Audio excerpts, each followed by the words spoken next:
In this video, we'll show you how to set a custom alarm sound on your iPhone running iOS 26. So first tap on this sound option here. Now here you should see this song section. You can tap on this pick a song option to select one of the songs from your Apple Music. However, if you don't have Apple Music, you can also set a custom song that you have already downloaded.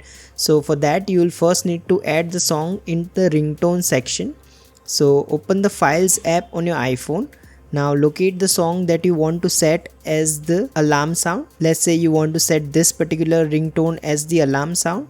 So simply long press on it. Now tap this share icon here. Now here you will need to tap on this use as ringtone option. Once the ringtone is added, you can set your default ringtone back. So I'll just set mine. Go back to the clock app. Now here you should see the ringtone that you have just added. You can now set it as the alarm sound. Once you have set your alarm sound, simply tap on this right check mark and it will be saved.